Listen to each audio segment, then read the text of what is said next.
हरि ओम।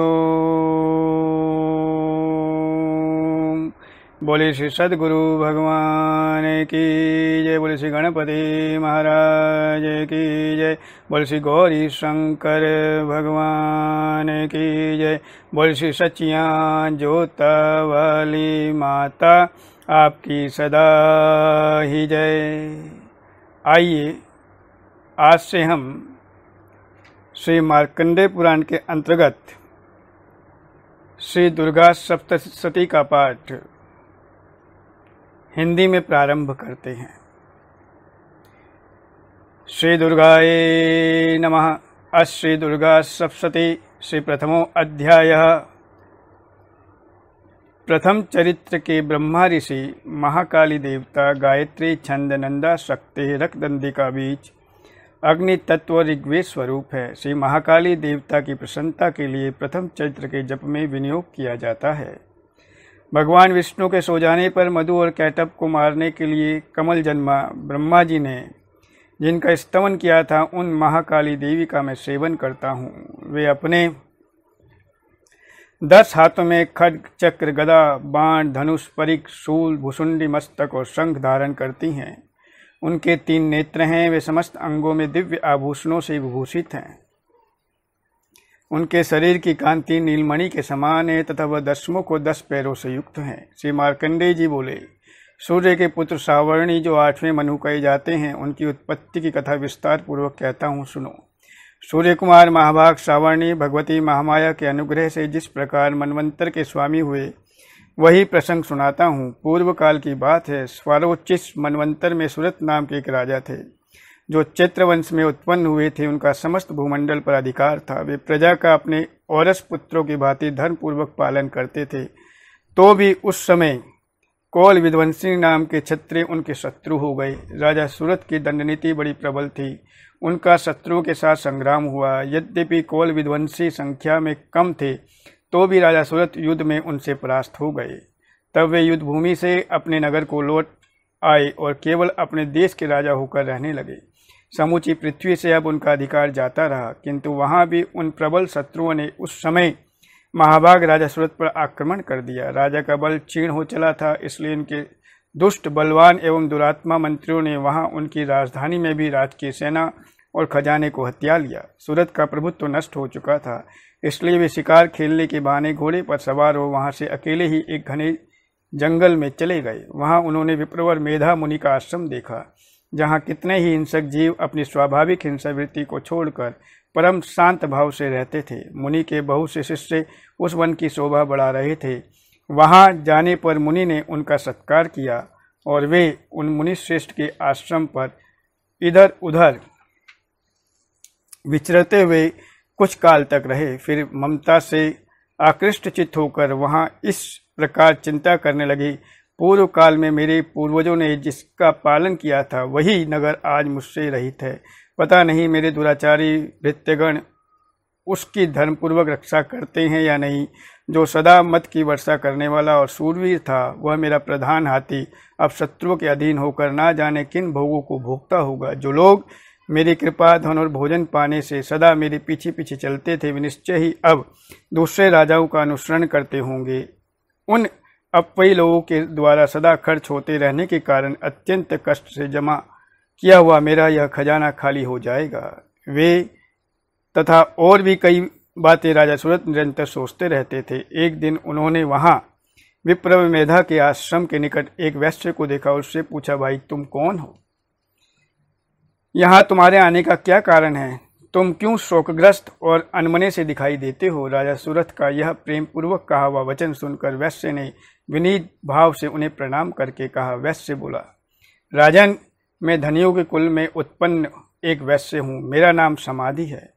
मेरे दुष्ट स्त्री पुत्रों ने धन के लोभ से मुझे घर से बाहर निकाल दिया है। मैं इस समय धन, स्त्री और पुत्रों से वंचित हूँ। मेरे विश्वसनीय बंधुओं ने मेरा ही धन लेकर मुझे दूर कर दिया है, इसलिए दुखी होकर मैं वन में चला आया हूँ। यहाँ रहकर मैं इस बात को नहीं जानता कि मेरे पुत्रों की, स्त्री की और स्वजनों की कुशल है या नहीं। इस समय घर में वे कुशल से रहते हैं अथवा कोई उन्हें कष्ट है। वे मेरे पुत्र कैसे हैं, क्या वे सदाचारी हैं अथवा दुराचारी हो गए हैं? राजा ने पूछा, जिन लोभी स्त्री पुरुष आदि ने धन के कारण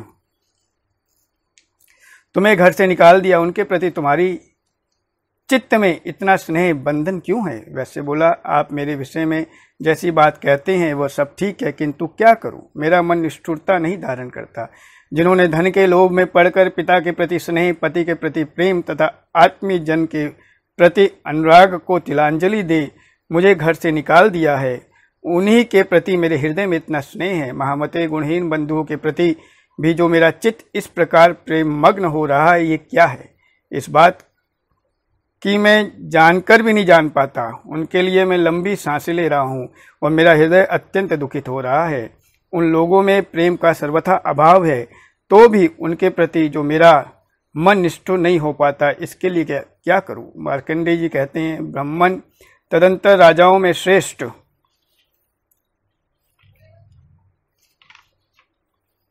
राजा सुरथ और वह समाधि नामक वैश्य दोनों साथ साथ मेधा मुनि की सेवा में उपस्थित हुए और उनके साथ यथायोग्य न्याय अनुकूल विनय पूर्वक बर्ताव करके बैठे।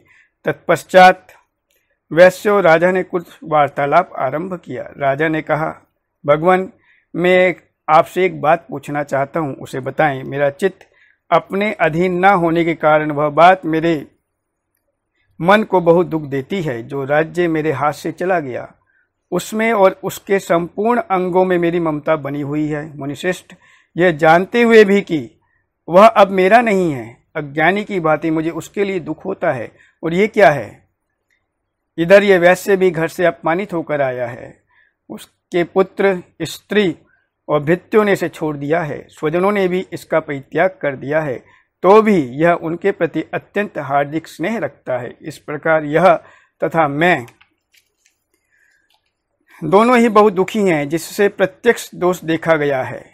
उस विषय के लिए भी हमारे मन में ममताजनित आकर्षण पैदा हो रहा है। महाभाग, हम दोनों समझदार हैं, तो भी हम में जो मोह पैदा हुआ है, यह क्या है? विवेक शून्य पुरुष की भांति मुझ में और इसमें भी यह मूढ़ता प्रत्यक्ष दिखाई देती है। ऋषि बोले, महाभाग, विषय मार्ग का ज्ञान सब जीवों को है, इसी प्रकार विषय भी सबके लिए अलग अलग हैं। कुछ प्राणी दिन में नहीं देखते और दूसरे रात में नहीं देखते, तथा कुछ जीव ऐसे हैं जो दिन और रात्रि में बराबर ही देखते हैं। यह ठीक है कि मनुष्य समझदार होते हुए किंतु केवल वे ही ऐसे नहीं होते। पशु, पक्षी और मृग आदि सभी प्राणी समझदार होते हैं। मनुष्यों की भांति समझ भी वैसी ही उनमें होती है जैसी उन मृग और पक्षियों की होती है, तथा जैसे मनुष्यों की होती है वैसे ही उन मृग, पक्षी आदि की होती है।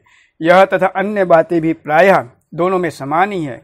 समझ होने पर भी इन पक्षियों को तो देखो, ये स्वयं भूख से पीड़ित हुए भी मोहवश बच्चों की सोच में और बच्चों की चोंच में कितने चाव से अन्न के दाने डाल रहे हैं। नरश्रेष्ठ, क्या तुम नहीं देखते कि ये मनुष्य समझदार होते हुए भी लोभवश अपने किए हुए उपकार का बदला पाने के लिए पुत्रों की अभिलाषा करते हैं? यद्यपि उन सब में समझ की कमी नहीं है, तथापि वे संसार की स्थिति, जन्म मरण की परंपरा बनाए रखने वाले भगवती महामाया के प्रभाव द्वारा ममतामय भंवर से युक्त मोह के गहरे गर्त में गिराए गए हैं। इसलिए इसमें आश्चर्य नहीं करना चाहिए। जगदीश्वर भगवान विष्णु की योग निद्रा रूपा जो भगवती महामाया है, उन्होंने यह जगत मोहित कर रखा है। वे भगवती महामाया देवी ज्ञानियों के भी चित्त को बलपूर्वक खींचकर मोह में डाल देती है। वे ही इस संपूर्ण चराचर जगत की सृष्टि करती है, तथा वे ही प्रसन्न होने पर मनुष्य को मुक्ति प्रदान करती है। वे ही पराविद्या, संसार बंधन और मोक्ष की हेतुभूता सनातनी देवी तथा संपूर्ण ईश्वरी की भी अधीश्वरी है। राजा ने पूछा, भगवान, जिन्हें आप महामाया कहते हैं, वे देवी कौन है? ब्राह्मण, उनका आविर्भाव कैसे हुआ तथा उनके चरित्र कौन कौन है? ब्रह्मवेताओं में श्रेष्ठ महर्षि उन देवी का जैसा प्रभाव हो, जैसा स्वरूप हो, जिस प्रकार प्रादुर्भाव हुआ हो, वह सब मैं आपके मुख से सुनना चाहता हूँ। ऋषि बोले, राजन, वास्तव में तो देवी नित्य स्वरूपा ही है। संपूर्ण जगत उन्हीं का रूप है तथा उन्होंने समस्त विश्व को व्याप्त कर रखा है। तथापि उनका प्राकट्य अनेक प्रकार से होता है, वह मुझसे सुनो। यद्यपि वे नित्य और अजन्मा है, तथापि जब देवताओं का कार्य सिद्ध करने के लिए प्रकट होती हैं, उस समय लोक में उत्पन्न हुई कहलाती हैं। उनके कल्प में अनेक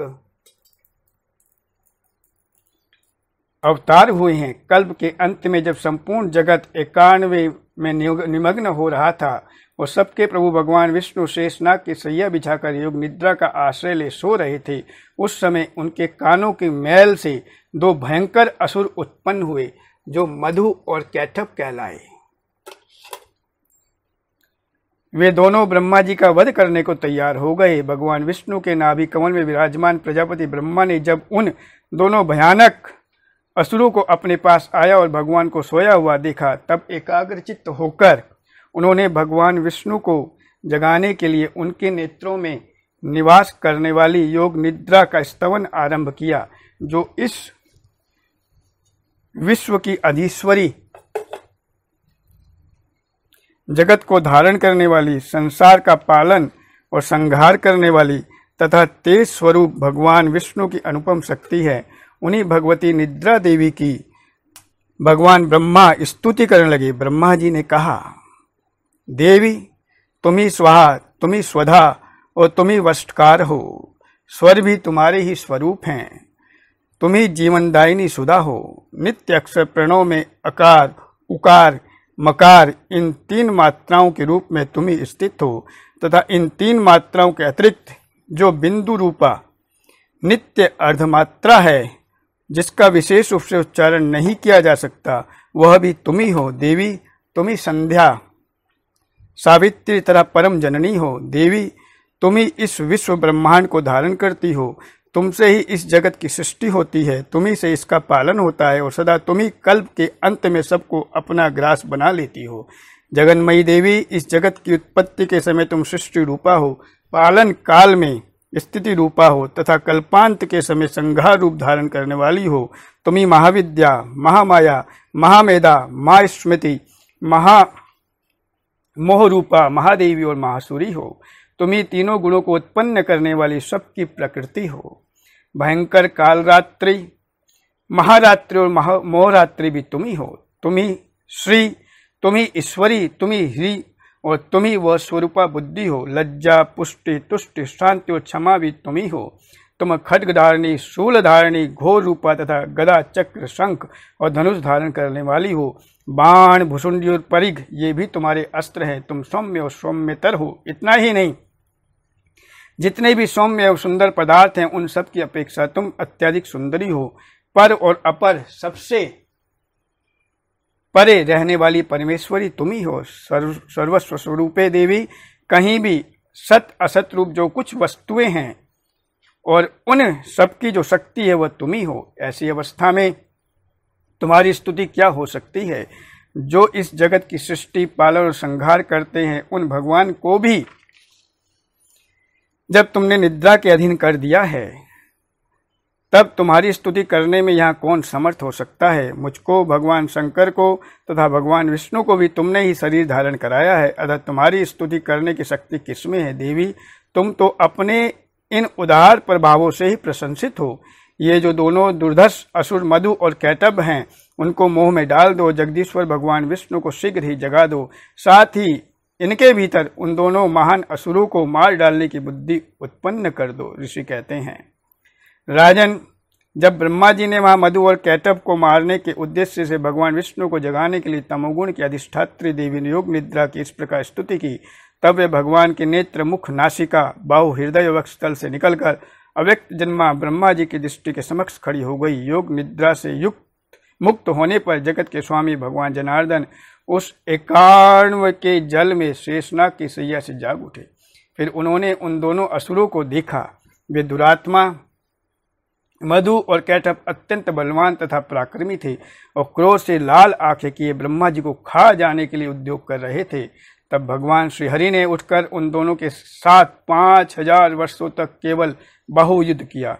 वे दोनों भी अत्यंत बल के कारण उन्मत्त हो रहे थे। इधर महामाया ने भी उन्हें मोह में डाल रखा था, इसलिए वे भगवान विष्णु से कहने लगे, हम तुम्हारी वीरता से संतुष्ट हैं, तुम हम लोगों से कोई वर मांगो। श्री भगवान बोले, यदि तुम दोनों मुझ पर प्रसन्न हो तो अब मेरे हाथ मारे जाओ, बस इतना सा ही मैंने वर मांगा है, यहाँ दूसरे किसी वर से क्या लेना है। ऋषि कहते हैं, इस प्रकार धोखे में आ जाने पर जब उन्होंने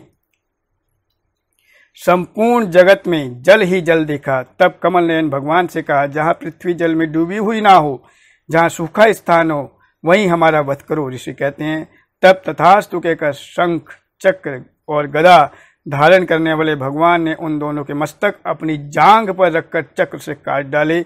इस प्रकार ये देवी महामाया ब्रह्मा जी की स्तुति करने पर स्वयं प्रकट हुई थी। अब पुनः तुमसे उनके प्रभाव का वर्णन करता हूँ, सुनो। इस प्रकार श्री मार्कंडेय पुराण में सावर्णिक मनवंतर की कथा के अंतर्गत देवी महात्म्य में मधुकैटभ वध नामक पहला अध्याय पूर्ण हुआ। बोलिए सचियां जोता वाली माता आपकी सदा ही जय। बोलिए श्री सांचे दरबार की जय।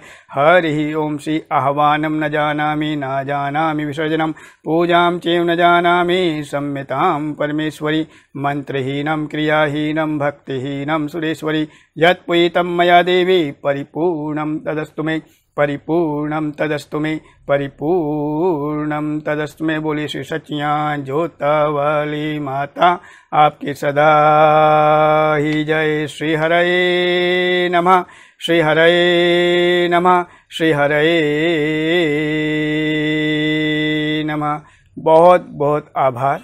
इस पाठ में श्री गीता प्रेस द्वारा प्रकाशित श्री दुर्गा सप्तशती का आश्रय लिया गया। उनका बहुत बहुत आभार।